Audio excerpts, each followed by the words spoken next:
Gudang pengepakan ikan di Komplek Pelabuhan Ikan Lampulo, Banda Aceh roboh. Bagian atas bangunan yang baru diresmikan Wakil Presiden Yusuf Kala pada akhir Desember 2015 lalu roboh tanpa sebab. Diduga pembangunan gudang tersebut asal-asalan. 2 unit sepeda motor dan 2 becak motor rusak parah akibat terkena reruntuhan bangunan. Insiden ini terjadi pada Senin sore saat kondisi pelabuhan tengah sepi. Tidak ada korban jiwa dalam musibah ini. Salah seorang pedagang ikan di pelabuhan tersebut mengaku terkejut saat mengetahui bangunan yang akan dijadikan gudang pengepakan itu roboh. Pasalnya, bangunan itu belum diserah terimakan dari Dinas Kelautan Provinsi Aceh kepada nelayan setempat. Dia juga menyayangkan konstruksi bangunan yang dibangun dengan kualitas rendah.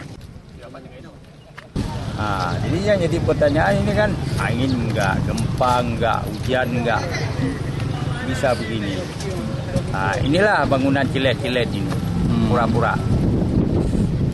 Siapa yang bangun, Pak?